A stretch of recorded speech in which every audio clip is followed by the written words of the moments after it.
preciso levar em consideração essa perspectiva histórica para que se compreender, né, como frases como, por exemplo, né, direitos humanos para humanos, direitos ainda tem bastante apelo na sociedade brasileira contemporânea, porque é uma frase que tem um forte apelo emotivo, é uma frase que tem um forte apelo irracional e aparentemente ela parece solucionar, né, ou então parece oferecer uma resposta rápida aos nossos problemas diários, aos nossos problemas de hoje em dia. Porque sente falta pouco tempo. Quem eram os humanos que não eram direitos? As mulheres que queriam trabalhar, estudar? Os negros que queriam deixar de ser escravizados? Eram essas pessoas que quebravam a ideia de um humano direito. Então, por que manter um pensamento como esse? Porque há uma tentativa, principalmente no Brasil, de desvirtuar, e eu acredito de modo muito consciente, o conceito e o entendimento de direitos humanos. E muita gente fala assim, mas bandido bom é bandido morto. Por que a gente está pensando dessa forma? Bom, existe também um histórico, a história explica isso, né? O brasileiro, no final da ditadura militar, o brasileiro ele vai começar a assistir muitos programas policiais. Por conta do fim da censura, esses programas policiais vão estar na televisão. E aí os especialistas dizem que esses programas vão gerar muito medo na população. E esse medo vai trazer um sentimento de impunidade. A polícia ficou sabendo e a polícia ia tomar providências.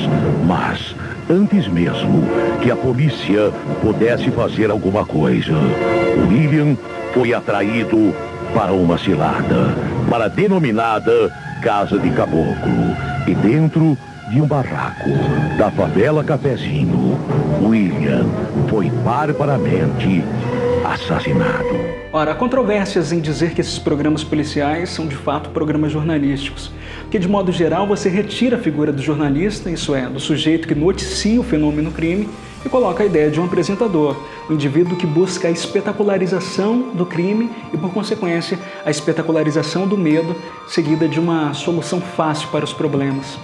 Os direitos humanos não são opostos, não fazem oposição à ação policial. Os direitos humanos fazem oposição a uma atuação da polícia, aos exageros que a polícia possa cometer. Então, os direitos humanos e a ação policial, elas andam juntas.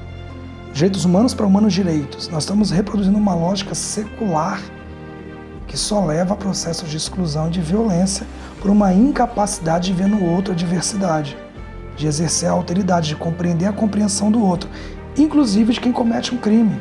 Porque quando você exerce a alteridade com o criminoso, você está muito mais próximo da verdade do fenômeno do que a ignorância de querer que aquela pessoa simplesmente morra. O professor de História foi confundido com um ladrão de um bar e espancado na zona sul de São Paulo. Ele só se livrou do linchamento porque deu uma aula sobre Revolução Francesa, quando pediram que ele provasse ser professor. Quando falamos em linchamento, pelo menos duas coisas ficam em evidência. A primeira é uma falta de distinção semântica entre os termos justiça e vingança.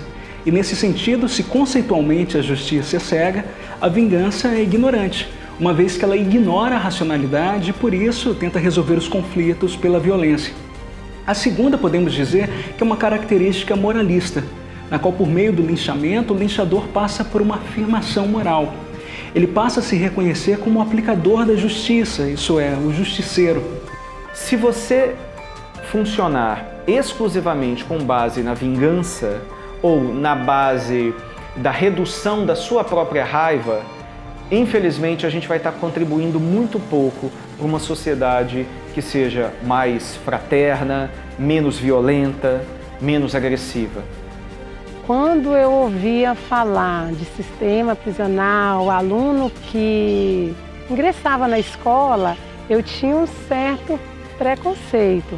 Mas depois da minha vivência, eu percebi que o trabalho pedagógico, a educação, ela transforma o homem. Lembrando a filósofa Hannah Arendt, que ela escreve uma obra chamada Condição Humana, que, segundo ela, o que é direitos humanos? Eu podendo resumir toda essa análise histórica. O direito a ter direito, ou seja, direito humano não é direito, direito humano é a base. Direito humano é você valorizar o ser humano acima de tudo. Você pode ter direito penal, civil, qualquer outro direito. Mas a base de todo esse ordenamento jurídico que é fundamental é o direito à vida, o direito à liberdade, o direito à igualdade, ir e vir, que são bases hoje da nossa Constituição que não podem mais ser negociadas.